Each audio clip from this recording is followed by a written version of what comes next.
So I'd have to say that we kind of did this as an activity already. We looked at the construction. We didn't do tables necessarily, but we can do a quick example of the tables that we just did off of the graph, the last graph that we just saw. And then we'll talk about trying to sketch these things. Yeah. What was the recording for? I record these things, my lectures, and then I put them up on YouTube so you guys can listen to it and fall asleep. So we have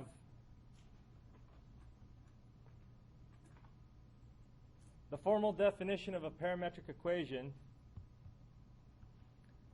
One more minute here.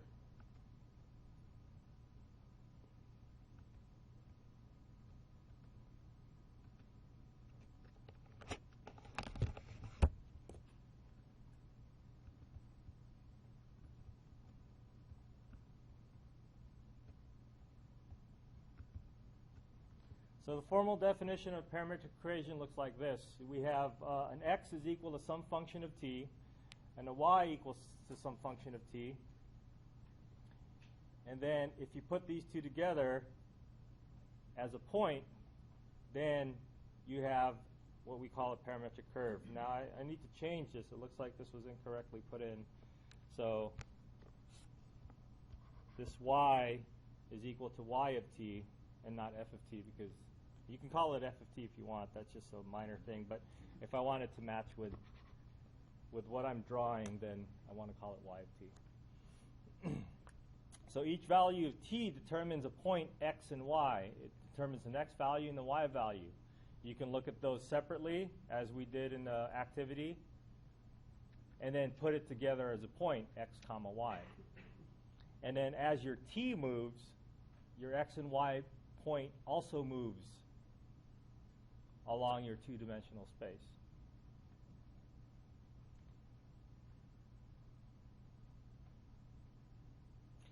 So the last example, or the example that we just saw, was a circle. And I won't doodle too much here, but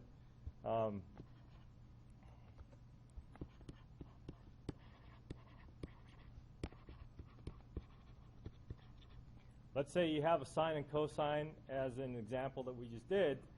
Let's see how this is going to look like. It looks like it should be, well, we drew a circle already. So I think what I want to do is, kind of just put the triangle, the square, the rectangle, and the star that they put up there. I just want to see how that would look like if it was done numerically with a table.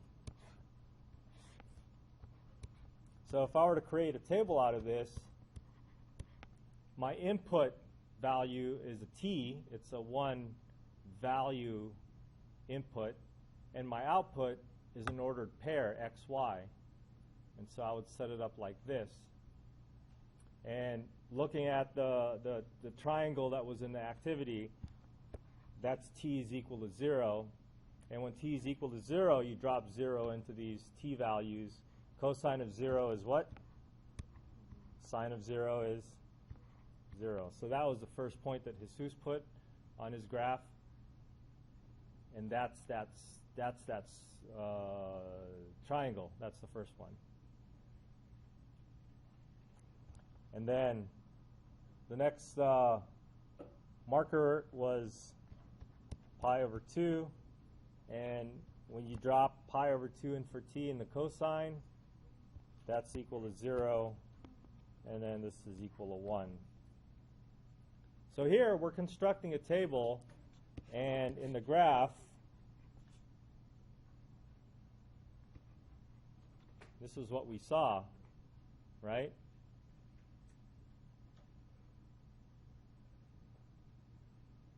And you know, when you plot points, when you first learned how to graph, when you were in kindergarten, when did you learn how to graph? Second grade or something? You plotted points, right? And then you connected lines. Or should they be lines? Remember the first attempt at this was a line? And then people said, no, it shouldn't be a line. It should be something else. And so to try to make this a little bit better, what you could try to do is you can try to see if you can add on or squeeze on another point in between, like when t is equal to pi over 4, for example. And then your output there would be whatever pi over 4 is. Now, that's a weird number, 2 over 2. But I think that's 0.7 or something like that. So that would put you somewhere along the path of the circle. So that's one way to figure out that it is a circle. Another way that would be a little bit trickier, and the way you guys, some of you guys figured it out, is you looked at how the graph of x and y looked like. You know, Tim was pointing out the graph of x, or the graph of x over there started off at 1, and then it had a slow decline, so the x movement here is kind of slow, and then it speeds up. Whereas Sirius's graph over here started off speeding up, going positive, and it starts slowing down by the time it gets to 1. So you can see that it might actually give you a circle. Okay? So I'll just put dot, dot, dot here, and you can figure out the rest of them for this, and this will end up being a circle. But if you change some of the parameters for the sine and cosine, then you're going to get some other different types of graphs. And for those, it might be a good idea to find an app, a program on the computer that might draw things for you. I had an app on my phone that I don't have anymore because I switched phones, that draws these parametric equations. Your calculators have a way to draw parametric equations. And so I have a way to draw parametric equations. So let's take a look at this example. This is kind of like that activity that we did. So as the t moves, the graph in the bottom is measuring the x and the y values. And then it's plotting the point. All right? So we got this graph already. We know that the cosine and sine make up a circle. So what if we switch them? What do you think is going to happen if we switch them? Will it still draw a circle?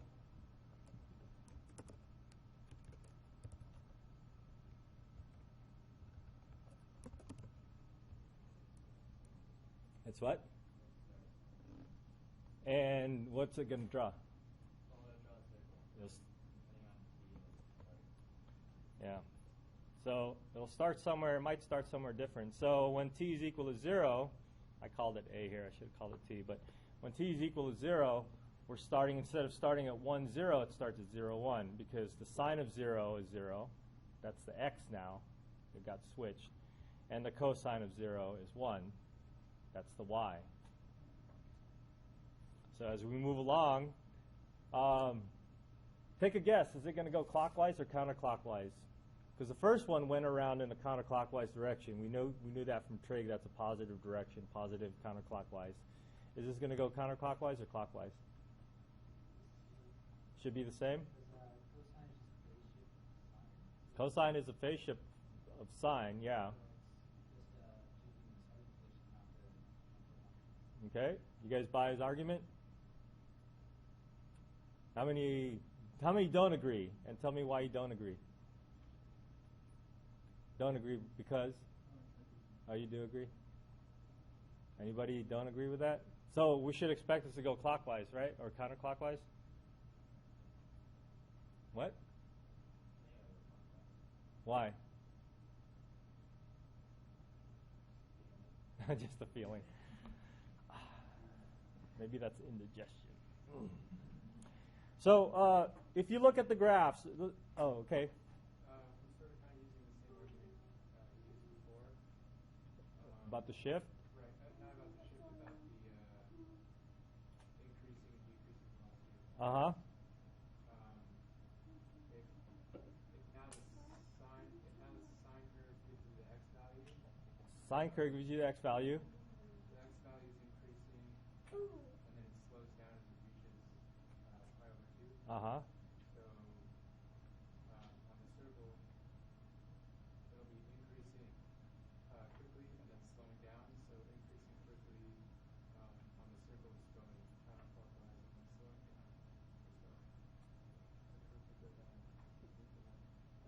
Go clockwise.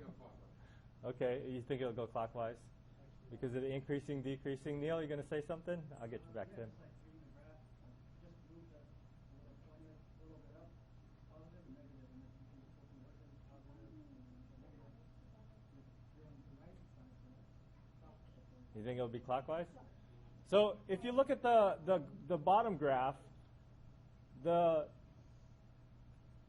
remember where the x's and y's are positive, the quadrants, right? In the first quadrant, all x and y's are positive. In the second quadrant, the x is negative, the y is positive. So think about that. I mean, we're so used to having the sine and cosine a certain way that if you switch them, some strange things are going to happen. Well, why don't I just show you? So this is what's going to happen. You see it? It didn't go counterclockwise. It actually went clockwise. Right? So the direction that this is going now, if you look at the x value, so Giovanni was on the right track, but I think the justification was a little bit not what I was expecting. The x value starts with 0 and it goes positive. So if you look at this as a graph, as just an x and y graph, the x value goes positive. So that means automatically you're going to the right. From 0, 1, you're going to move your dot, wherever it's going to go up and down, it's going to go to the right. So that makes it kind of forces it to go clockwise. And then the same deal happens. It repeats itself. Okay? Now let's go back to cosine and sine. And let's change the frequency, the period. Now think about this graph. When you have a multiplier of 2 in front of the angle, you know, you squeeze the graph, right? So there's more frequency. It looks like it got compressed. And we can see that this is going to 4 pi, not 2 pi. It got a little compressed. So when that happens, the image looks the same here. What do you think is going to be different? It'll speed up. It looks like it might draw it faster. So remember that we got through the whole circle by just going to 2 pi, right?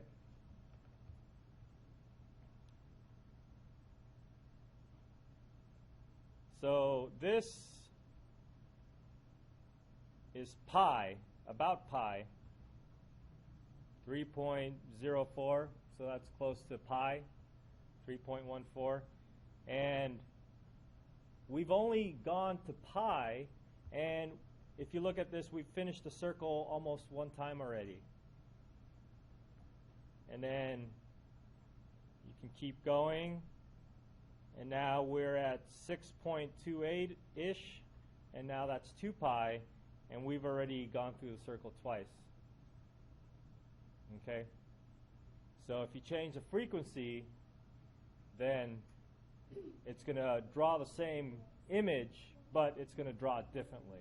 It's going to draw it faster, slower, depending on what the frequency was. Okay? Now let's do something else interesting. Let's change one frequency and change the other frequency to have something different.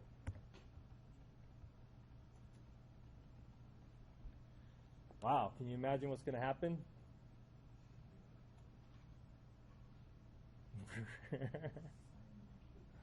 So what's going to happen is it's going to look cool, maybe.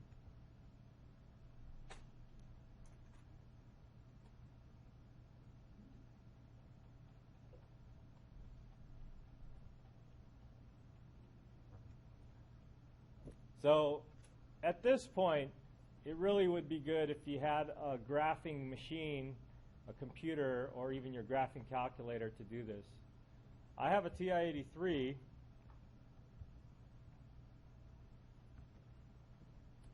you have a TI-83, you can follow. If you have an 89, There should be ways to get around to find these things as well.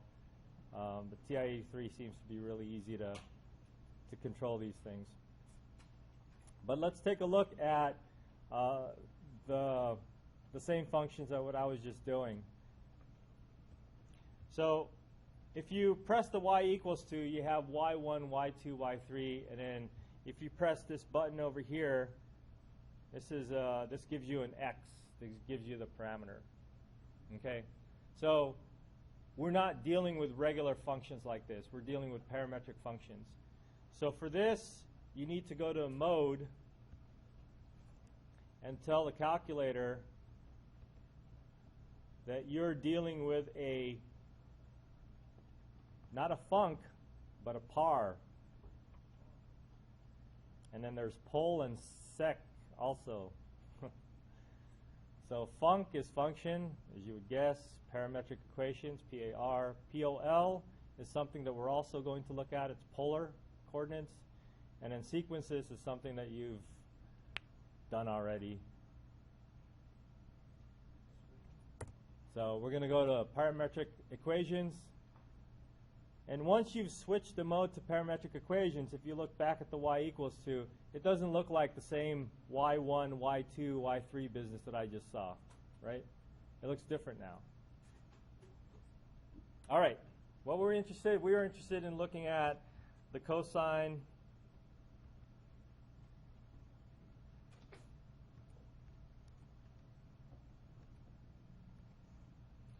of 2t. Now this is, for the 83 especially, this is the all-purpose button for your parameter.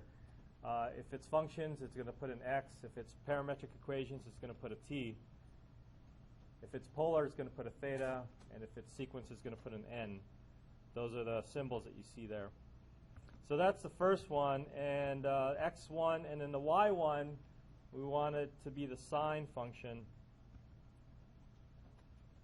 And I believe it was 5t. And then just to make sure we don't have any other confusing errors, we'll get rid of the other things that are temporarily listed there. All right. Now I want to set up my window. This is a standard window. I think it'll fit in a 10 by 10, which is your standard window. But I want a 10 by 10 window, negative 10 to negative 10 window. That's probably too big, so let's make sure that our window is adjusted properly. Oh, my window goes from 0. Oh, first it's looking for the T min and T max, and then the T step. So that's the starting and ending point, like you saw in the activity over there. That's the starting and ending. And then the step tells you how many points it's going to plot before it draws straight lines. So if you plot like big steps, then it's going to plot those confusing looking lines. But if you plot little steps, like 0.13, that should be good enough. It's going to look a little smoother. Now the x-min, we probably want to go from -1, maybe -1.5.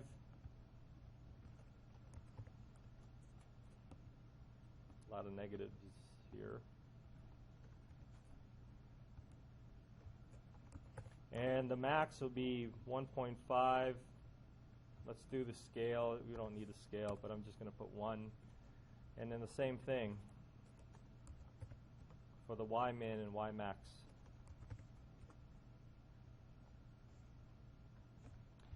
So I could see my graph here already.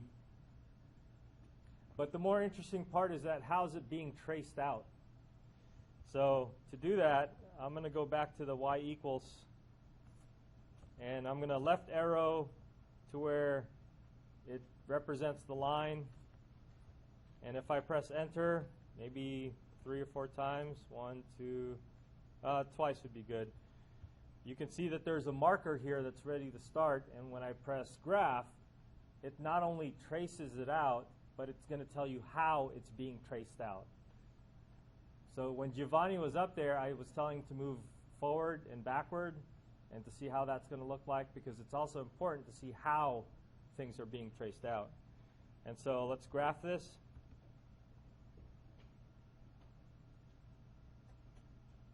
It looks like it went forward and then it traced itself back again. You see that? Let's see. Maybe we can make it a little finer. Let's go back to the window and adjust this to 0.05. So smaller steps, so it's going to go slower, but you can actually see the dot move. Let's try it again. Okay? Drawing out the top part. It's stopping, and then it's retracing back. You see the retrace back? And then now it draws the second half.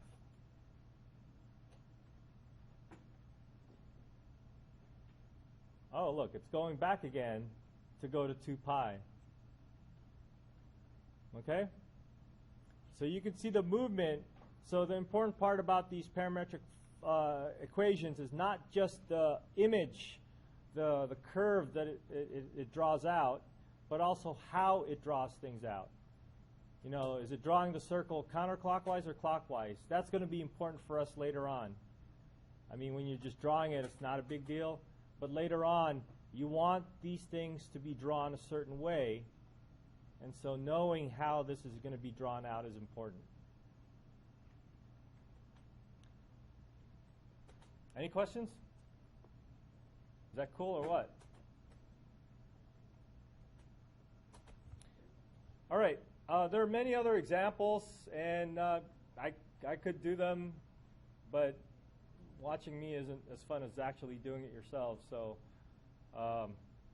I would again suggest that you mess around with either a graphing calculator or some program that you can find online or on your phones to see if you can draw these things out. And the better programs would allow you to trace things out as it's being drawn. It's not just going to show you the image, but it'll trace things out. And then if you look at, you know, the other things that they ask for, like Tmax, Tmin, it gives you these parameters, then you'll have a better understanding of how these things work. Okay, any questions about the images that we're seeing? I think if you put a couple of prime numbers that are not, a couple of odd prime numbers that are not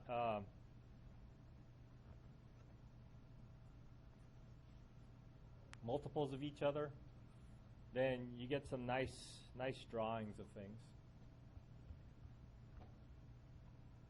And then, again, if you have a tracer that can trace things out, you can see it being drawn, so that's really nice. Okay, our notes will have a copy of this, but it won't have a copy of the actual animations that we're doing. But I'll try to provide an animation like this on the computer. I'll work on the website and update all that stuff and try to have you access to some decent notes.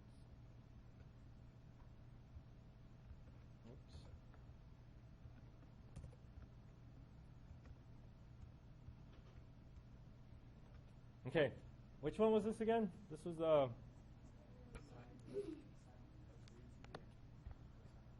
so which one's the x?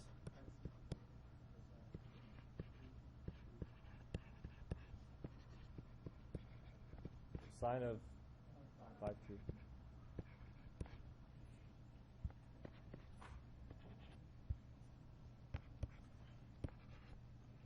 Okay. All right. So you'll have some problems where they're going to ask you to match the graphs and things like that. Oh, by the way, since we have this computer program out and I said that the first activity that people were working on was not quite correct, let's see if we can get it correct. What was it? So cubed is the first one, and then squared is the second one.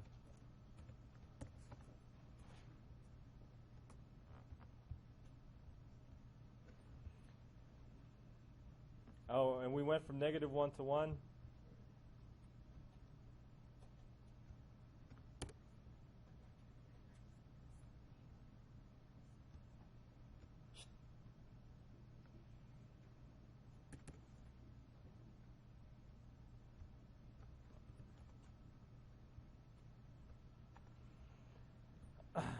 And the window should probably be the same thing. I think the same window would do, negative 1.2, 1.2.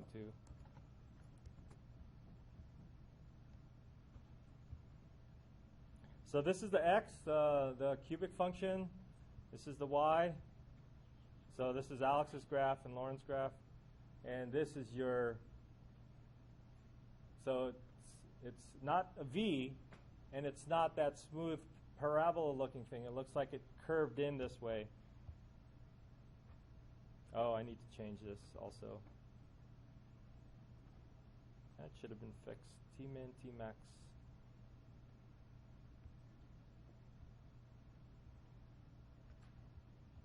T-min, T-max. What happened?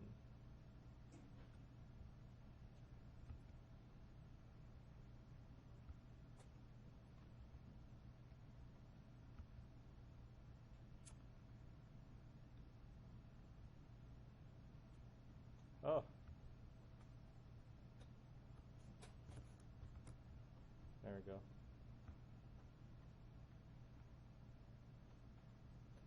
So you can see it move along the graph, and the image that it makes is not quite a straight line. So the only way it would make a straight line is that if the x and the y values are the same.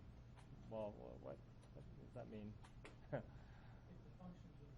If the functions were the same, the x value is the same as the y value function. Okay, since one's a cubic and one's a quadratic, then you're going to have different values, so it's going to have to be curved somehow. I thought the curve was going to be the other way, but this kind of curved inward like this, so it's a little bit different.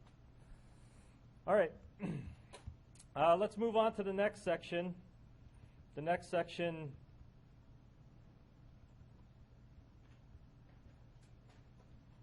we can start doing calculus already. So we're not going to be able to go through all these objectives. Let's just talk about the tangent line. So let's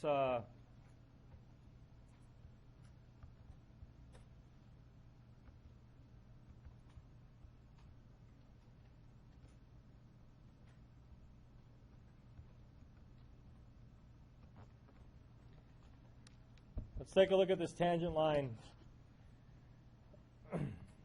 statement over here. Given parametric equations x and y, the derivative, well, not the derivative of each of them, but the derivative dy dx, it's going to be given by, now, the x and y functions are defined as functions of t, and now I want to try to relate them back to functions of x and y, or not even a function of x and y, but something within x and y. So to get that derivative dy dx, I want dy dt divided by dx dt. Now, it looks, from an algebra point of view, if you're looking at algebra, it looks like the dt's just canceled. And technically, that's not how it goes. Because dy dt is its own expression, and dx dt is its own expression. So you have to be careful about parsing those words.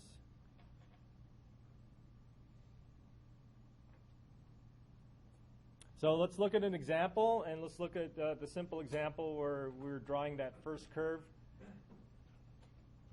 So let's see.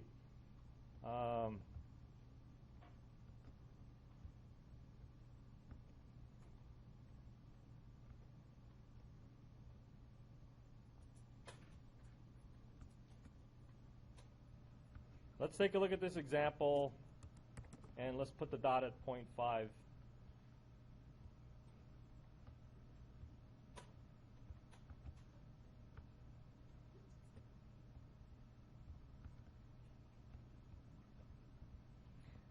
And I'm concerned about this graph over here, and I want to find the tangent line at that point. So that point is given by t is equal to 0.5. And then let's just write out our equations. Our x equation is a cubic, and our y equation is the quadratic.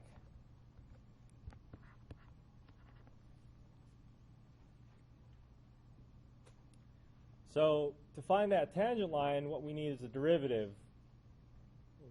the slope. We want to find the slope of this line right here.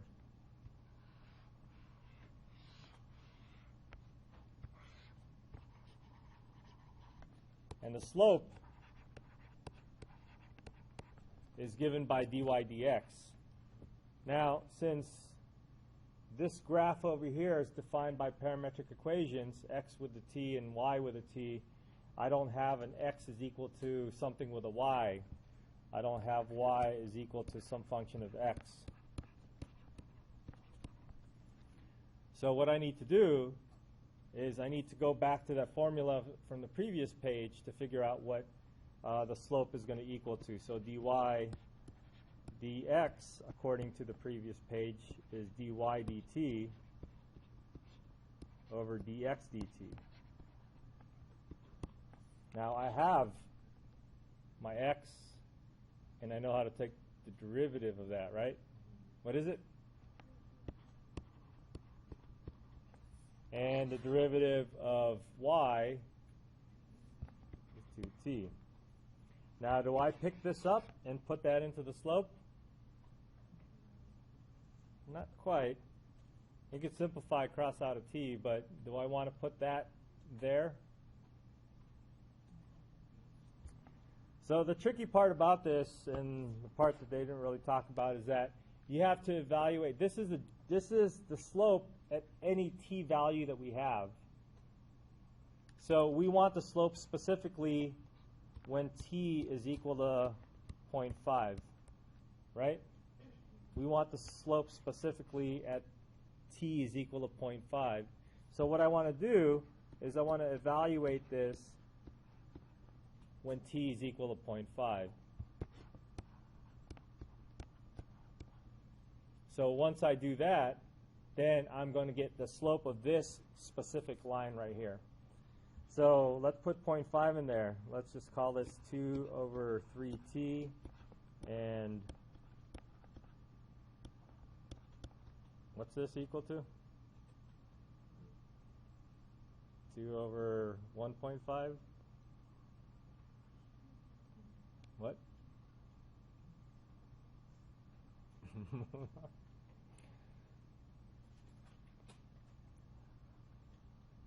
It's 1/2, so I think it's 4/3. Is that right? So that's your slope. Your slope is 4/3. So this is m is equal to 4/3 here. All right, if all they're asking for is a slope, then you're done. But if they're asking for equation of the line, what do we need for an equation of a line? Remember that from from algebra? What?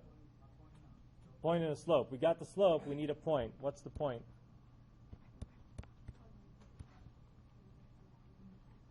Plug it into the x and y components, right? We got 0.5 to the third, 1/8. 0.5 squared, quarter. And so there's your, that's not your x, that's your x and y.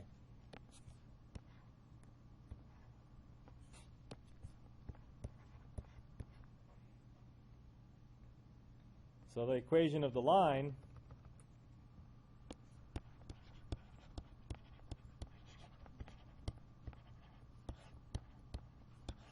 going to be y minus y1 is equal to the slope, x minus x1. And then you can leave it like that, or you can simplify it depending on what the problem is asking for.